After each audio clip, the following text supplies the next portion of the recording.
Episode की शुरुआत होती है जहां पर जजेस अनुपमा को कहते हैं कि वो कुकिंग स्टार्ट करे और जजेस 35 मिनट का कुकिंग टाइम देते हैं, जिसके साथ अनुपमा और प्रेम दोनों ही बहुत कॉन्फिडेंस के साथ अपनी कुकिंग शुरू करते हैं। टाइम खत्म होने के साथ साथ दोनों की डिशेस भी तैयार हो जाती हैं, लेकिन खाने की पहली बाइट के साथ ही दोनों कस्टमर्स के अजीब रिएक्शन मिलते हैं, जिससे सब शॉक हो जाते हैं। अनुपमा के कस्टमर्स कहते हैं कि ऐसे कैसे पॉसिबल हो सकता है कि उसके खाने में उसकी पत्नी के हाथ का स्वाद है। ये सुनते ही अनुपमा इमोशनल हो जाती है और बाकी सब खुश। वो अनुपमा को इमोशनल होकर थैंक यू बोलते हैं। अनुपमा भी उन्हें कहती है कि उनका जब भी मन हो वो आ सकते हैं। अनुपमा उन्हें खाना जरूर खिलाएगी। इधर प्रेम का कस्टमर भी उसके खाने से इम्प्रेस होकर बोलता है कि उसने उसकी माँ की याद दिला दी। जजेस भी अनुपमा की तारीफ करते हैं कि उसने उन कस्टमर को खुश किया है जो जल्दी अपने दिल की बात भी किसी से नहीं करते। और नो डाउट इस खाने की वजह से ही उनका कैफे इतनी जल्दी आगे बढ़ गया है। साथ ही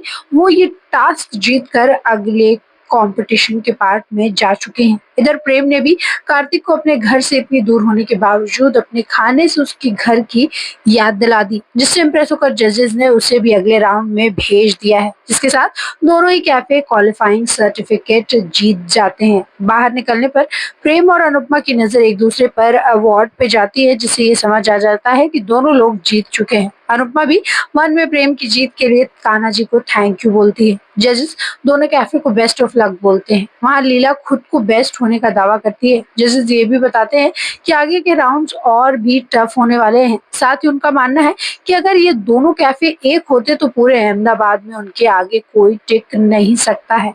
अनुपमा के पास माँ के हाथ का जादू है और प्रेम के पास नए ऑब्जर्वेशन, और इस कॉम्बिनेशन के साथ कोई भी कंपटीशन में उनसे जीत नहीं सकता था। जजेस के जाने के बाद अनुपमा भी प्रेम को बधाई देती है, लेकिन श्रुति अनुपमा को वार्न करती है कि ये उसकी आखिरी जीत है, क्योंकि हर बार ममता नहीं काम आ सकती। अनुपमा श्रुति को जवाब देती है कि उसके हाथ में गुण है और कान्हा जी पर उसने सब कुछ छोड़ दिया है। दूसरी तरफ त्रोशु प्रांशी और प्रेरणा का वीडियो गौतम को दिखाता है और कहता है कि दुख तो तब होगा जब प्रांशी की कस्टडी अंश और प्रेरणा को मिल जाएगी, और अगर ऐसा हुआ तो उसे कोठारी हाउस से निकाल दिया जाएगा। ये सब सुनकर गौतम को गुस्सा आ जाता है और तोशु को नौकरी से निकालने की धमकी देता है। साथ ही ये भी कहता है कि उसकी बेटी और उसकी पोजीशन को कोई भी छीन नहीं सकता। पर तोशु को गौतम को अंश के खिलाफ भड़काकर बहुत मजा आता है और ये बात पाखी से भी वो बताने की सोचता है। इधर शाह हाउस में सब बहुत खुश हैं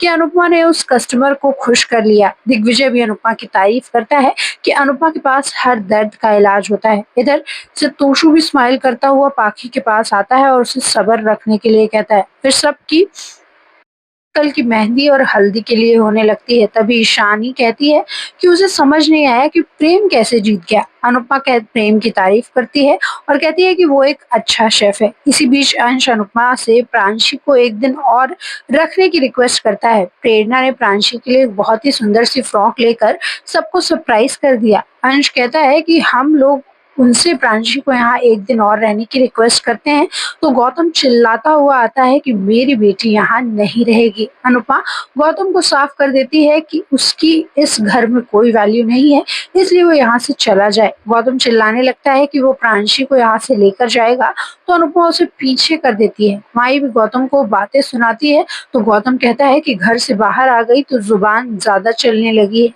ईशानी चुपके से ये सब रिकॉर्ड करती है। अनुपमा उसे फिर से बाहर जाने के लिए कहती है। गौतम अंश को धमकी देता है कि वो अनुपमा कहती है कि वो यहीं खड़ी है, इसलिए गौतम भी प्रांशी का सगा बाप होने की बात करता है, जिसमें अनुपमा प्रांशी की एग्जैक्ट एज गौतम से पूछती है, जिसका गौतम के पास कोई जवाब नहीं है। फिर अनुपमा उससे रिलेटेड और भी सवाल करती है, लेकिन उसका भी गौतम के पास कोई जवाब नहीं था। यहाँ तक कि गौतम ये भी नहीं बता पाता कि प्रांशी को खाने में क्या पसंद है और उसे किस चीज से एलर्जी है। अनुपमा गौतम से कहती है कि वो हर चीज में तो सगा बाप करता है और उसे अपनी बेटी के बारे में इतनी भी चीजें मालूम नहीं है। तभी अंश अनुपमा के उन सारे सवालों का एग्जैक्ट जवाब देता है, तो अनुपमा कहती है ये होता है असली बाप। गौतम धमकी देता है कि वो उन सबको जेल भिजवाएगा और कोर्ट के चक्कर लगवाएगा। माही भी यहाँ गौतम को धमकी देती है कि कोर्ट में वो उसके खिलाफ गवाही देगी और उसका सारा कच्चा चिट्ठा बाहर निकाल देगी। गौतम चिल्लाता है, तो दिग्विजय उसे समझाता है कि अंश अनुपमा प्रांशी और इस घर से दूर रहे। अभी तो वो प्यार से समझा रहा है लेकिन ज़रूरत पड़े तो उससे तरीका भी बदलना आता है। गौतम भी जाते-जाते सबको धमकी देकर जाता है कि वो सबको बहुत रुलाने वाला है। तो क्या होगा? गौतम की अगली चाल और अनुपमा कैसे करेगी उसे नाकाम?